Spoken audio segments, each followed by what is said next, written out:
Good morning, children. Children, in the previous classes, we were trying to understand about the agriculture in India. We have seen the various kinds of crops and the leading producers of these crops in India. Yesterday, we tried to understand about the food grains, the food crops, but not the grains. So, some of you have misunderstood what are the grains and what are not grains. See, paddy, wheat, maize and millets are called as grains. But whereas sugarcane, tea, coffee, vegetables, fruits, oil seeds, these are not considered as grains. So, this is what we need to understand, the basic difference between the grains and non-grains.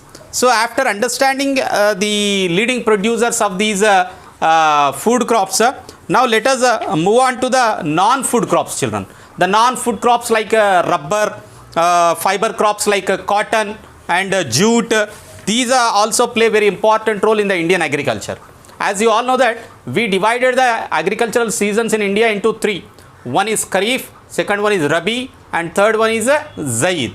So, from which month to which month it is called as Kharif, from which month to which month it is called as Rabi, and from which month to which month it is called as Zaid. And what is the harvesting period? You know it very well. Most of the festivals in India coincide with the agricultural seasons only. The harvesting period will be mostly celebrated. And coming to the yesterday's, let me quickly recapitulate. India is one of the leading producer of the tea. India has a Arabica variety of coffee producing in the country, the Baba Budan Hills, and the Yemen. From Yemen we brought the Arabica variety of coffee seeds.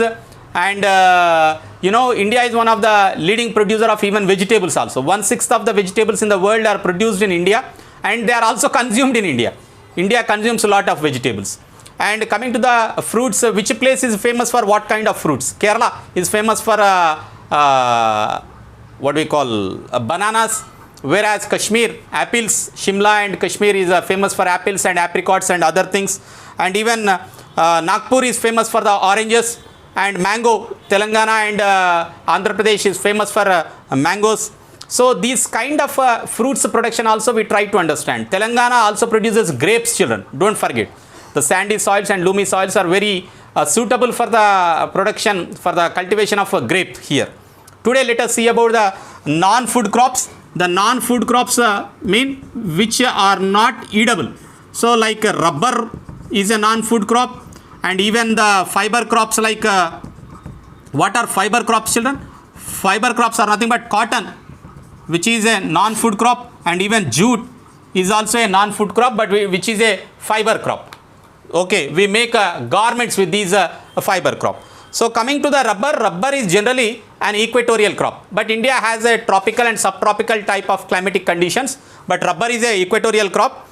But under special conditions, it also can be grown in the tropical and subtropical region, and it requires a moist and humid climatic conditions with rainfall more than 200 centimeters of rainfall, and temperature should be above 25 degrees Celsius. So, high temperature is required and high rainfall is also required for the cultivation of the rubber. Rubber is an important industrial raw material in the country, and it is mainly grown in Kerala, Tamil Nadu, Karnataka and Andaman and Nicobar Islands, and even in the Garo Hills of Meghalaya, where huge rainfall occurs like Garo Hills of Meghalaya. India is among one of the world's leading producer of the rubber, natural rubber producers in the world. And coming to the fiber crops like cotton, jute, silk, natural silk, these are the three major fiber crops that are grown in India. And the first two are derived from the crops grown in the soil. But whereas the later, when you talk about the silk is generally through the sericulture. You know sericulture? You don't know sericulture? By eating of the mulberry leaves, the silkworms will give the silk. So, it is through the cocoons of the silkworms, fed on the green leaves of mulberry, they rear the silkworms for the production of the silk, and this is called as sericulture.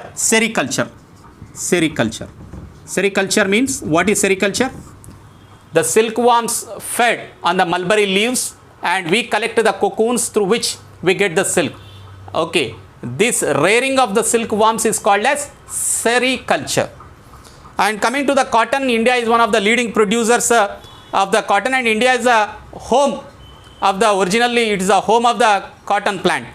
Cotton is the main raw material for many cotton textile industries in the country. Many textile industries require cotton as the raw material, and India is the third largest producer of the cotton in the world.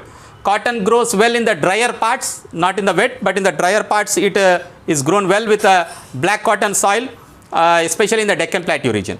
It requires a high temperature, light rainfall, and little 210 frost-free conditions or days is required with bright sunshine for its growth. And it is a kharif crop. So we are presently in the same season, in the kharif season, and it requires 6 to 8 months to mature. The cotton crop, what happened, the ball like seed breaks, and from that the cotton comes out.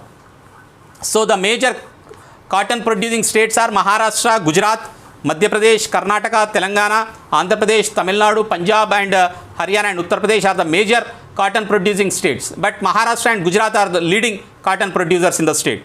Coming to the jute, jute is also a fiber crop. Jute is called as a golden fiber, children. What it is called as golden fiber. You know what is a jute? Generally we carry jute bags, isn't it? Jute bag, gunny bags prepare karte nahi? Okay, that is called as jute bags.